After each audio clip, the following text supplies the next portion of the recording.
Hello friends, welcome to ASP.NET tutorial. In this sub-series, we are going to learn about DataList Control. In the last sub-series, we learned about repeater control, which is a template-driven control.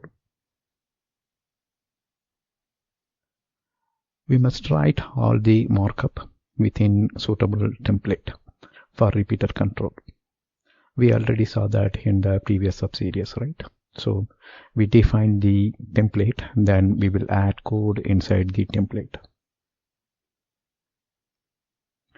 DataList control also template driven, just like the repeater control, but the control provides a default HTML table for the rendering purpose.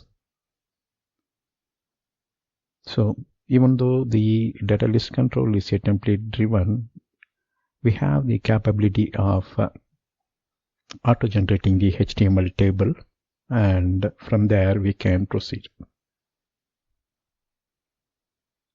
So we get some formatting option with the DataList control compared to repeater control.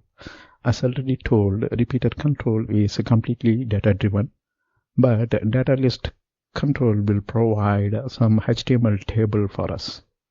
And on top of that, if we need further formatting option, we can manipulate the template to achieve that. In this sub-series, we will learn about DataList control.